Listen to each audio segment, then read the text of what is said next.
لكن الهزار والضحك والكلام اللي هو دمه تقيل مثلا ده بالنسبه لك اهانه، واو ازاي يقول عليا دم تقيل؟ ايه يا عم؟ طب وانت حللت وعرفت ان هو دمك خفيف مثلا؟ انت اكيد ما حللتش. عادي دمك تقيل، دي وارد ان انا اشوف دمك تقيل، وارد ان ده يشوف دم، يعني اي حد يشوف اي حد دمه تقيل، ايه المشكله في دي؟ لكن طبعا اي غلط في شخصك، اي غلط في اي حاجه تانية، تنمر عليك، الكلام ده كله مرفوض من اي حد خلقه ربنا.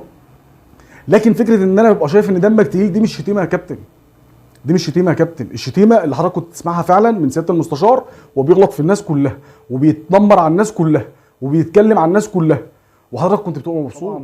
كله شاف امبارح كابتن سيد عبد الحفيظ في البرنامج بتاع كابتن ابراهيم فايق، وهو بيهزر وبيتكلم على اخوان الفينا، وهو بيقول هو شبه كابتن خالد الغندور في اللعب يعني وكده، بس دمه مش تقيل زي كابتن خالد.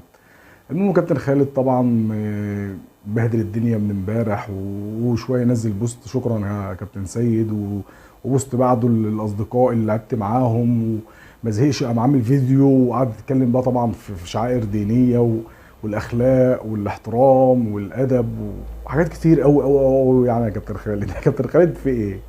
والله العظيم بجد انا بقيت ملاحظ ان في حاجه غريبه يا جماعه والله. طبعا مع كامل احترامي وتقديري لكل اخواتنا وحبايبنا الزملكاويه، انا حاسس ان انتوا بقيتوا حساسين شويه والله بجد. الموضوع بقى انا حاسس انه بجد ما عادش زي زمان.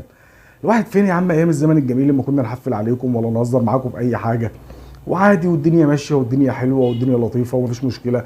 انا هزر معاك النهارده وانت تهزر معايا بكره، انا احفل عليك النهارده وانت تحفل عليا بكره، والدنيا كانت سهله. الدنيا بقت صعبه قوي كده ليه؟ والله بجد يا كابتن خالد، هو الدنيا معاكم بقت صعبه قوي كده ليه؟ ليه بقى كل حاجه اما يجي حد اهلاوي يتكلم معايا على اي حد زملكاوي بهزار بضحك بتريقه باي حاجه، تبص تلاقي الدنيا بتقوم ما تقعدش. الاعلان مثلا اعلان عادي اللي هو كان بتاع اتصالات والدنيا سهله، الدنيا قامت ما عادتش. اي كلمه لاي حد اهلاوي الدنيا بتقوم ما بتقعدش. يا كابتن خالد هو ما اساءش، هو ما غلطش فيك، هو راجل بيهزر، ده هزار، بيقول كذا كذا، بس دمه مش تقيل زي كابتن خالد. دم تقيل ديت مش شتيمه، مش اهانه، مش سبه، دي هزار، دي صفه فيك مثلا هو شايفها كده. هو شايف ان حضرتك دمك تقيل زي ما حضرتك ممكن تشوف ان انا دمي تقيل، زي ما انا ممكن اشوف سين من الناس او صاد من الناس دمه تقيل، او ان انت تبقى شايف ان كابتن سيد دمه تقيل. ايه المشكله في كده؟ ايه الصعب في كده؟ دي يا جماعه والله بجد الموضوع الحساسيه ده بقى صعب قوي، بقى صعب. عندكم حساسيه مفرطه اقسم بالله. ما بقاش طبيعي. احنا خلاص ما عدناش عارفين نهزر ولا نتكلم معاكم خالص. لا ارجعوا بتوع زمان كده، فاهم؟